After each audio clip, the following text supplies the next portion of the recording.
Hello Monéo, on se retrouve pour le tout premier épisode de notre nouvelle série de reportages dans les coulisses 2. Notre but, vous présenter des coulisses d'événements. Pour ce tout premier épisode, nous sommes allés à la rencontre de la compagnie Les Ombres Portées, qui présente leur tout nouveau spectacle d'ombre, Natchav, à Lille en décembre. Avant de rentrer sur scène, nous avons discuté avec Céline, une des porteuses de la compagnie. Alors on a fondé la compagnie en 2009 et on a 4 spectacles. Alors Natchav, donc notre troisième spectacle, c'est un spectacle sur le mouvement, sur la liberté. Au départ c'est les grands thèmes. Et précisément on parle, c'est l'histoire d'un cirque qui arrive dans un centre-ville et auquel on demande de partir, de s'installer en périphérie. Et puis donc après c'est une histoire entre le cirque et la prison. On a choisi ces deux univers parce que c'était des univers complètement opposés. Ce qui nous plaisait dans le cirque, enfin dans l'image même un peu fantasmée qu'on peut avoir du cirque dans son idée, c'est le nomadisme, la liberté de mouvement, le jeu, le fait que tout soit vu, que tout soit montré, que tout soit assez virtuose. Et on oppose ça à l'univers carcéral qui est caché, petit, sombre et où justement il n'y a plus une liberté de mouvement. Sachant qu'on s'est énormément documenté, donc on a travaillé aussi avec des prisonniers, on s'est beaucoup documenté, on a interviewé pas mal de circassiens. Donc la base documentaire est importante et après évidemment c'est une fiction, c'est une sorte de conte, donc il y a évidemment des choses un peu invraisemblables. Mais il y a beaucoup de choses vraies dont on parle dans ce spectacle. Le spectacle est assez cinématographique et d'ailleurs on s'est beaucoup inspiré des films noirs américains ou français qui sont tous les films d'évasion, les films autour de la prison. Voilà. Et il y a aussi un travail de lumière qui est très important, de lumière extérieure, de lumière du plateau des manipulateurs ou comédiens.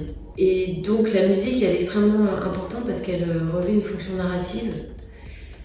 Elle est faite à la fois de musique à proprement parler, donc avec des morceaux écrits, mais aussi de bruitages qu'on essaie de rendre musicaux.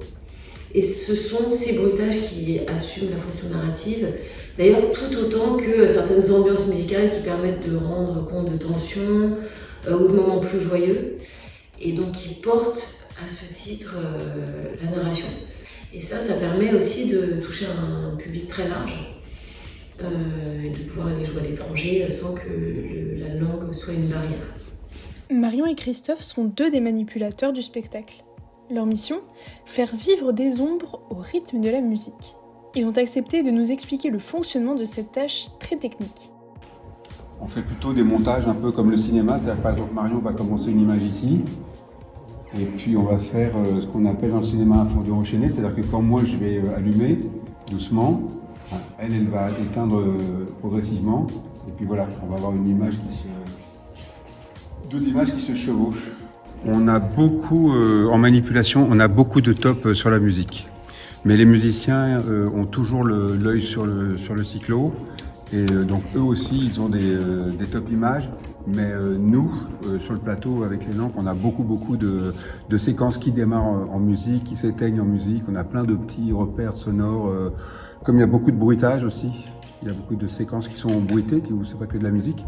Les pattes des personnages, etc. Donc il y a un calage entre eux et nous qui est très serré. C'est très organique, c'est-à-dire que tout le monde doit être, c'est comme une respiration commune en fait.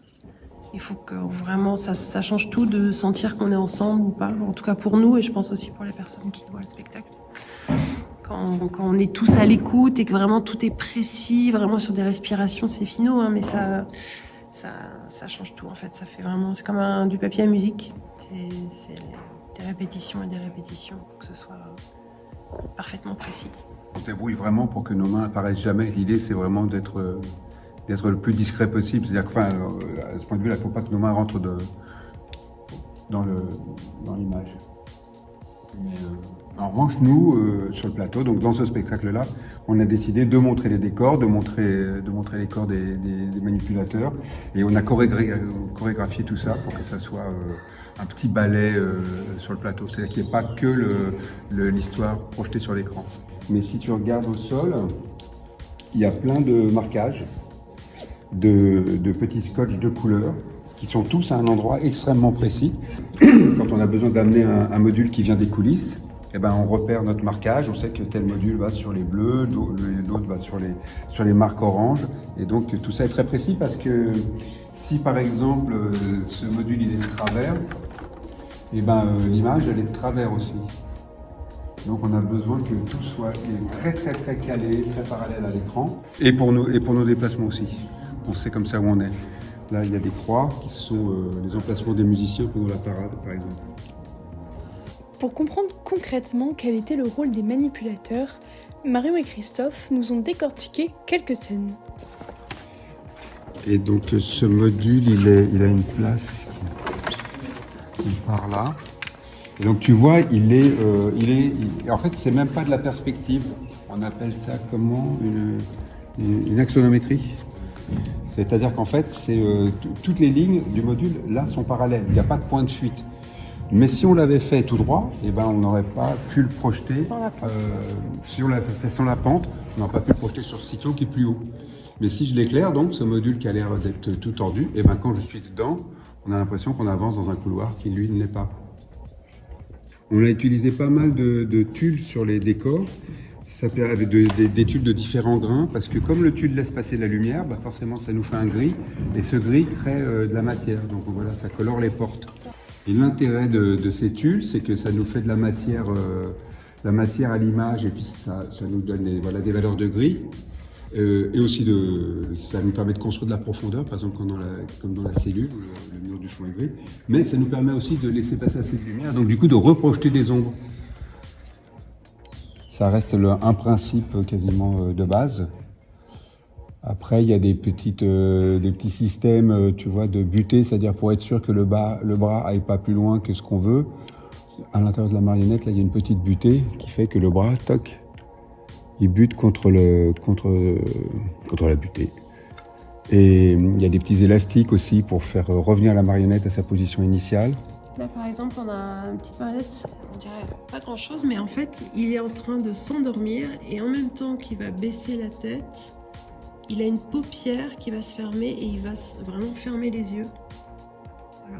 Donc il s'endort vraiment, ça c'est un truc un peu finot. Donc voilà le système où vraiment il ferme les yeux. Nous vous remercions d'avoir suivi ce tout premier épisode. Nous remercions chaleureusement la compagnie Les Ombres Portées et la Maison Folie Oisem pour leur accueil. On vous laisse quelques liens pour retrouver le spectacle Natchav en description.